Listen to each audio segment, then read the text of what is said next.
my name is Laura Buckner. I live in East Texas, almost to Shreveport, Louisiana. So I live in what they call the piney woods of East Texas, but I am not a native Texan. I'm actually born in West Virginia, grew up in Ohio, and spent a lot of time in my childhood in the Lexington, Frankfort, Louisville, Kentucky arena. I like to say I'm a recovering special educator. I'm a former special educator on the junior high level.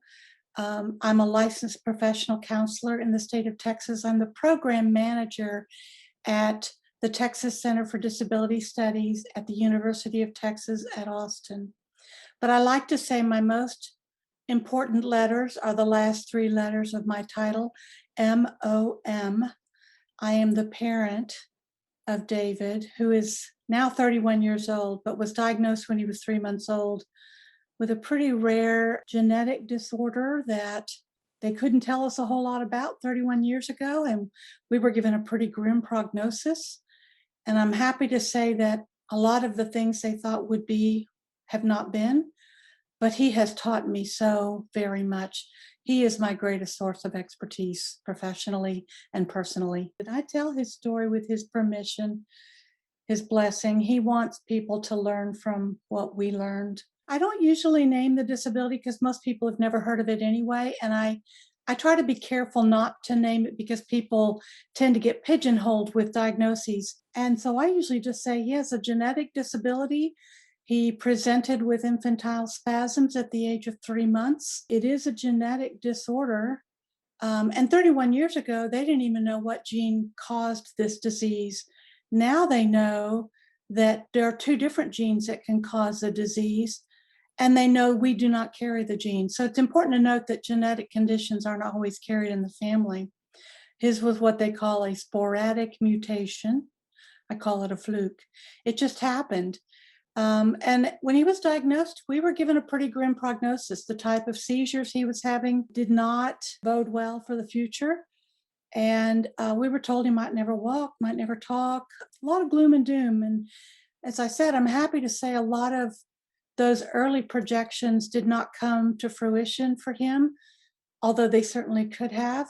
But he does deal with significant intellectual disability, developmental disability, and some mental health conditions as well that are co-occurring with that diagnosis. When David was younger, we found his behavior sometimes very, very difficult to manage. And here I am, a licensed professional counselor. My husband was a career law enforcement officer. You know, you'd think we'd know how to manage an out of control 5-year-old. But this was behavior that was above and beyond. We went to lots of experts, medical, therapeutic. Nobody had answers for us other than medication. And now I know, that there are mental health conditions that co-occur with his diagnosis, and those could have been and probably were part of the issue. But nobody, 30 years ago, nobody was talking about trauma-informed care. Nobody was talking about the impact of trauma on anybody, much less on children or children with disabilities and early diagnoses. So it wasn't until way later in his life, that I heard Dr. Karen Harvey speak. She spoke about the impact of trauma. She spoke about how the amygdala becomes the brain in charge. The thinking, rational part of the brain checks out, and the amygdala is the one that is responding. And it explained so much of what we had seen for years, because David could explode very quickly. It took us years to begin to recognize the escalation. And it looked very intentional to our uneducated eyes. I would see him look for what he could throw at us that would hurt the most or what would do the most damage. And I told the doctors, he looks very intentional when he's doing this, and they wanted to medicate him. It's now that I look back that I know his amygdala was responding. There was no rational thinking thought. The thing that always puzzled me and I told the doctors this, he looks so intentional when he's doing these things, but when it's over, he has no recollection of what happened. He doesn't know how that lamp got broken or how that mirror fell off the wall or how that bite mark is on my arm. He has no recollection of those things. And I couldn't understand that. When I heard Karen speak and understood how the amygdala can take over, the amygdala is not a rational thinking part of our brain. No wonder he didn't remember. I tell people all the time, if you work with somebody with a developmental disability, child or adult, assume trauma. Because if they haven't experienced it, they will, and they likely already have. They experience trauma at a far greater rate in terms of restraint, seclusion, isolation, loneliness. And I would even add, and I think of it in my son's case, medical trauma. My son was in an MRI machine at the age of 3 months and getting 2 injections in his leg by his parents twice a day at 3 months. Because he was on a steroid, he gained 10 pounds in 1 month at 3 months of age. All of those things were traumatic. My son experienced a significant amount of trauma at a very early age of his life, and he continues to experience medical trauma. We handle it better because we know what to expect and we know how to prepare him for it. But I think a lot of the things that we saw in those early years were trauma responses, and we just had no idea, nor did the medical professionals. So I think we have to be really cognizant of that when we're thinking about people with developmental disabilities, intellectual disabilities, children or adult. There was a study that came out recently that I don't remember the exact percentage, but it was way higher than I wanted to believe, of providers don't feel qualified or readily welcome people with disabilities into their practice, which that's not uncommon. We travel 4 hours each way to Houston because there are professionals there who know David's diagnosis and know how to treat it. I know more than most of the doctors, probably more than all of the doctors in my area, about his particular diagnosis. And I don't hold them responsible for that, but I certainly hope that they'll educate themselves if we have to come into their office. We had a pediatrician at a children's hospital. My son was being admitted for some dental work. And we had a pediatrician who had to admit him. And the pediatrician, I'll never forget it. And I always praise him. I always praise Dr. Adams and remember him because he came into the examining room. His only purpose was to admit my son for hospitalization. But he walked in and introduced himself and said, I have read about this diagnosis, but I've never met anybody with it. Would you mind educating me about it? What a difference from walking in with a clipboard and acting like you're on professional business and you're just there because you're curious.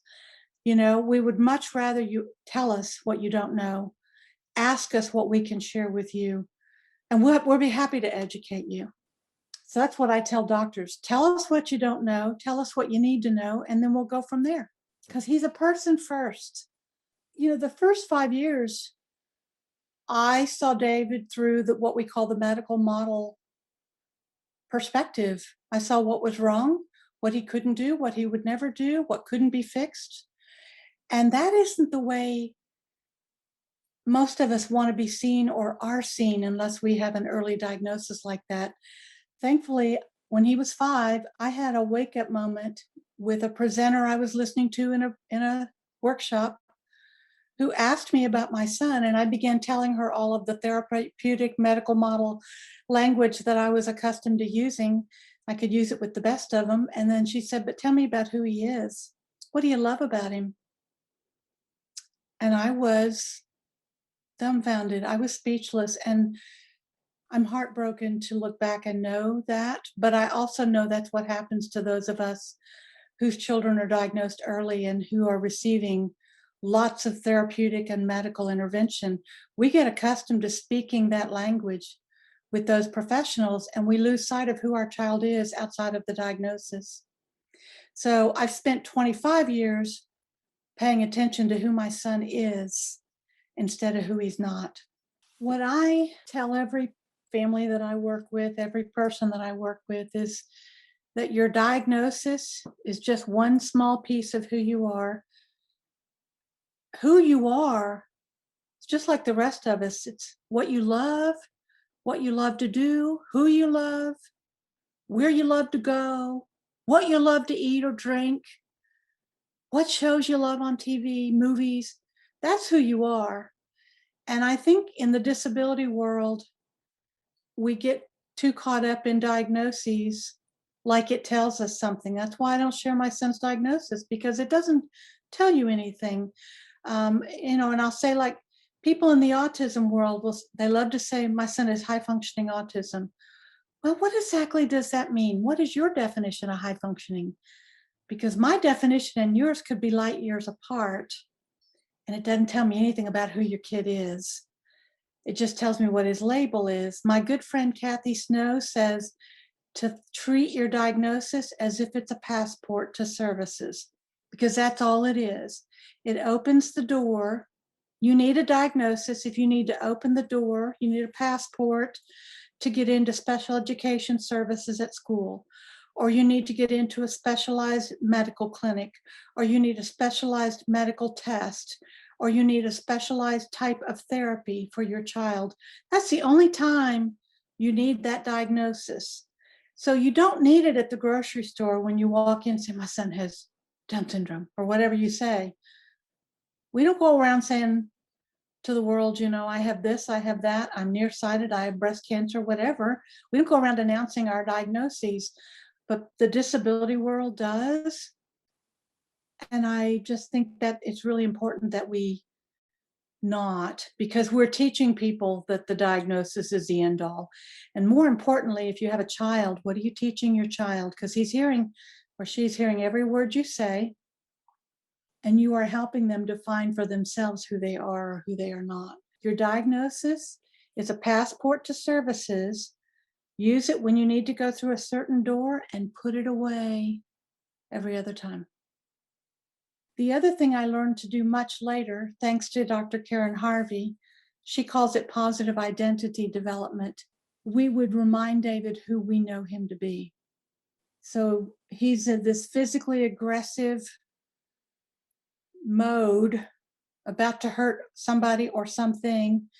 And we would quietly remind him, David, you are a kind, gentle, loving man. You do not want to hurt people you love. And we know that about you.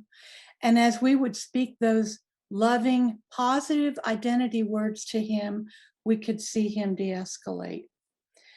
Those were hard-won lessons, and they took way longer to learn than I care to admit. But they were the most important things that I think we learned in our years of parenting. He does need support. He's well supported, and that's why he's so competent. He works part-time for a local nonprofit, Habitat for Humanity, and he's been there 6.5 years. So he's very successful there. Prior to that, he owned his own business with a lot of support from his mom and dad, doing some lawn maintenance work, primarily for senior citizens. But he does not have a good sense of sequencing. Time and money is a real issue, judgment sometimes. So he still needs a lot of support from family and friends. He loves his job, loves his job. I've told his employer, he works there part-time, but I've told his employer, I need like a week and a half worth of shirts, because he wears his work shirt every single day. It says Habitat for Humanity staff. And that has to do with what we call purpose and meaning. He finds great purpose in his work, meaning in what he does, and he wants other people to know about it. Gives him a sense of status, right? So he loves his work. He loves feeling like he's helping other people, which in his work he certainly is, but he's also quick to volunteer to help other people with things that matter to them. One of my favorite quotes of all time comes from Maya Angelou, and I think it speaks powerfully to the lessons that we've learned in our 31 years of loving David. And so I use those words from her to encourage other people who find themselves maybe where we are or maybe where we were. And those words were, she says, do the best you can until you know better. And then when you know better, you do better. Some of David's trauma probably was medical trauma. Some of it was probably losing a brother at 2.5 years of age and his parents' whole grieving process. Some of it was probably ongoing medical trauma. But I also think some of it was probably our poor parenting, not knowing what was happening and trying to parent him too sternly, in those early years when he would begin to escalate. We would become authoritarian type parents and tell him, put that down, or this will happen, or that will happen. And we were probably invoking a degree of trauma on our own with our own mistakes. And so I take responsibility for that. We both do, because we were doing all we knew to do at the time. But we probably induced some of his trauma ourselves. And so when we learned better, we did better.